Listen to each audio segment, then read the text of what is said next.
আসাম পুলিচৰ যি ৫,৫৬১টা কনষ্টেবল আৰু আদাৰ পষ্টৰ কাৰণে অলপ দিনৰ আগতে অনলাইন আবেদন হৈছিলে তাৰ এডমিট কাৰ্ডসমূহ বৰ্তমান আহি গৈছে।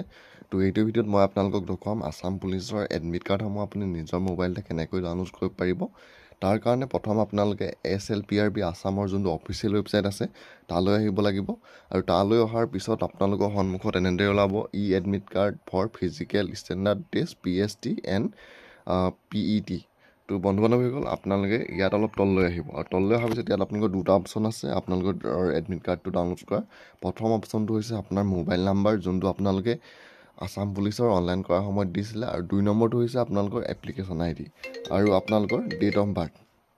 তো প্ৰথম মই মোৰ যোনটো মোবাইল নাম্বাৰ হয় যোনটো মোবাইল নাম্বাৰ দি মই অনলাইন কৰিছিলোঁ সেই নাম্বাৰটো ইয়াত দি ল'ম। তাৰপৰা ডেট অফ বাৰ্থটো মোৰ দিয়াই আছে। আপোনালোকেও এনেদৰে আপোনাৰ যদি এপ্লিকেশ্যন নাম্বাৰটো হেৰাই গৈছে তেতিয়া আপোনাৰ নিজৰ যোনটো মোবাইল নাম্বাৰ হয় সেই ফোন নাম্বাৰটো দিয়ে ইয়াত লগ ইন কৰি ল'ব। তো মই প্ৰথম ইয়াত লগ ইন কৰি লৈছোঁ।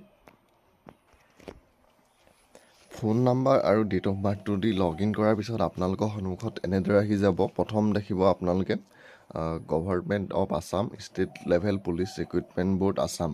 তো তাৰপিছত অলপ তললৈ চালে দেখিব তাত আপোনাৰ নিজৰ নামটো থাকিব আৰু অলপ তললৈ চালে দেখিব ডাউনলোড এডমিট কাৰ্ড বুলি এটা অপশ্যন আছে। তো আপোনালোকে ইয়াত কি কৰিব, যোনটো ডাউনলোডৰ অপশ্যন আছে আপোনালোকে ইয়াত ডাউনলোডত ক্লিক কৰিব আৰু ডাউনলোডত ক্লিক কৰাৰ লগে লগে আসাম পুলিচৰ যোনটো আপোনালোকৰ এডমিট কাৰ্ড হয় সেই এডমিট কাৰ্ডটো আপোনাৰ মোবাইলত এনেদৰে ডাউনলোড হৈ যাব। তো বন্ধু বান্ধৱীসকল ইয়াত আপোনাৰ ফটো আৰু আপোনালোকৰ ৰোল নাম্বাৰ আৰু আপোনালোকৰ এক্সাম ডেট কেতিয়া পৰিছে এই সকলোবোৰ এই এডমিট কাৰ্ডটোতে আপোনালোকৰ ইয়াত এনেদৰে আহি যাব। তো বন্ধু বান্ধৱীসকল আপোনালোকেও এনেদৰে আসাম পুলিচৰ যোনটো PST আৰু PET টেষ্টৰ আপোনালোকৰ এডমিট কাৰ্ড হয় AB আৰু UB তো এনেকৈ নিজৰ মোবাইলতে অতি সহজে ডাউনলোড কৰিব পাৰিব।